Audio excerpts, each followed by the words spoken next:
stood with a look of bewildered resignation. Beside him, Beatriz Bea Joson, a florist with a sharp wit and an even sharper sense of responsibility, sighed dramatically. And then there was Pippa Bloom, a whirlwind of sweet-natured naivete, currently wrestling with an oversized package in the cramped bathroom doorway. "Come and knock on our door. We've been waiting for you," Pippa sang, her voice a little off-key as she struggled with the package. She paused, then added, "Where the kisses are hairs and Jasper's probably too." She giggled, a sound like wind chimes caught in a gentle breeze. Jasper, who had just returned, laden with groceries and a weariness that only a triple shift at the local diner could impart, stopped dead. "Hi, honeys, I'm home," he announced, then immediately frowned. "Why didn't you knock first?" B, wiping flour from her hands, a rare excursion into baking, peered around the kitchen archway. "Yeah, why? We might not have been decent."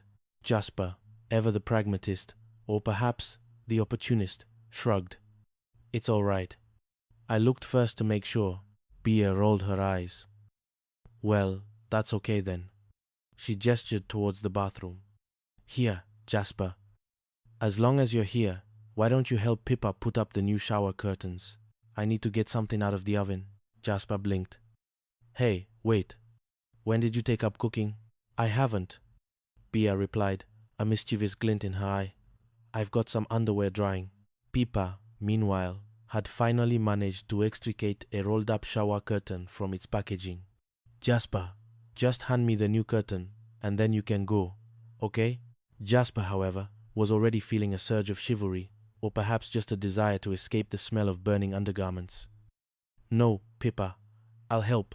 I'll get it." He squeezed past her into the tiny bathroom. Just then, the front door creaked open, revealing the perpetually flustered face of their landlord, Reginald Reggie Finch. Reggie, a man whose life seemed to be a continuous series of minor heart attacks, peered into the apartment with an air of suspicion. "Oh, hi, Mr. Finch. It's nice to see you," Pippa chirped, ever optimistic. Reggie's face, usually set in a frown that seemed permanently etched by years of tenant-induced stress, softened for a fleeting second before snapping back into its customary grimace. "Don't get your hopes up. This is not a social call." He puffed out his chest, adjusting an imaginary tie. "Jasper is in the bathroom," Bea supplied, a hint of amusement in her voice. "Would you excuse me?" "Surely," Reggie muttered, his eyes narrowing as he watched Bea disappear back into the kitchen. He glanced towards the bathroom door, which was slightly ajar. A muffled conversation drifted out. Inside, Jasper was attempting to instruct Pippa on the finer points of shower curtain installation. "Okay, Pippa, I'll get in the tub with you, then we can get it on." Pippa, holding the curtain upside down, looked confused. "If you ask me, I'll show you what to do. This isn't exactly the first time I've ever done this." "Maybe so, but girls are better at this than boys," Jasper retorted, struggling with a stubborn hook. "Come on, Pippa. A little less talk and a little more action, okay?" "Okay, you do your part." "I'll do mine," Pippa agreed, still holding the curtain in a crumpled heap. "I don't think it'll reach," Jasper grumbled, stretching his arm. "Of course not," Pippa said, patiently. "You've got to unfold it first." Outside the bathroom, Reggie Finch's ears perked up. He heard splashes, giggles, and phrases like, "Get it on and in the tub with you." His imagination, always primed for the worst, began to run wild. He edged closer to the door, straining to hear. "Mr. Finch? Mr. Finch, what are you doing?" Bea's voice, suddenly appearing behind him, made him jump. "Never mind what I'm doing," Reggie exclaimed, pointing a trembling finger at the bathroom door. "What are they doing?" "Nothing," Bea said, trying to keep a straight face. "Oh, don't give me that," Reggie spluttered. "I heard. Rub-a-dub-dub, come hop in my tub." "I heard all of it." Just then, Jasper emerged from the bathroom, looking slightly disheveled but fully clothed. A new, pristine shower curtain hanging neatly behind him. Pippa followed, equally dressed, though a little damp. "You heard all of what?" Jasper asked, genuinely puzzled. What is going on in here? Yeah, I was just asking. Pippa chimed in, then paused, her eyes widening. How'd you get your clothes on so fast? Jasper and Bea exchanged a look of utter bewilderment. But how'd you get your clothes on so fast? Excuse me, Jasper said, turning to Bea. What is he talking about? I don't know. Rooba-doob-doob come hop in my tube? Bea repeated, mimicking Reggie's tone.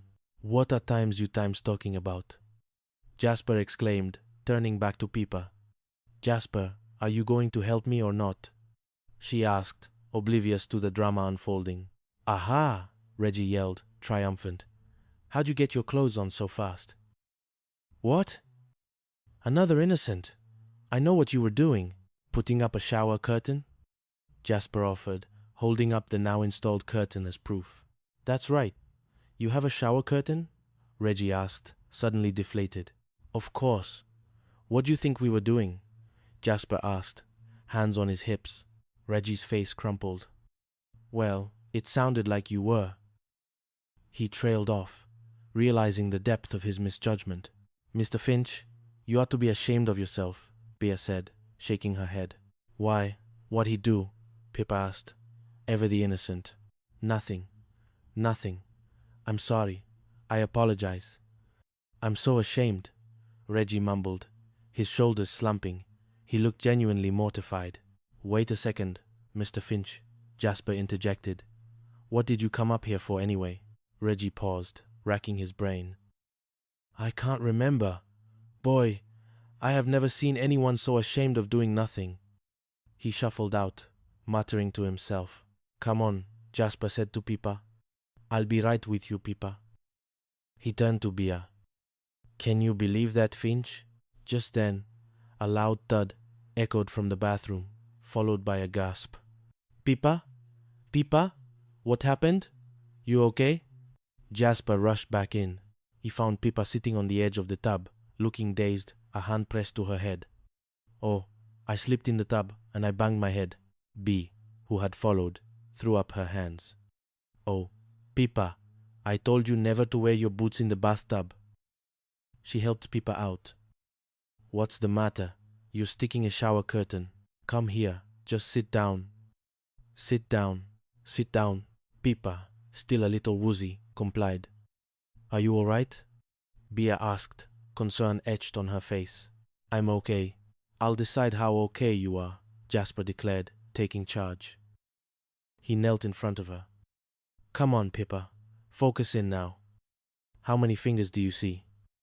He held up his hand. 5. Pippa mumbled. 2 in a V and 3 folded down. Jasper breathed a sigh of relief. It's okay. She's normal. Normal. Except I just feel that.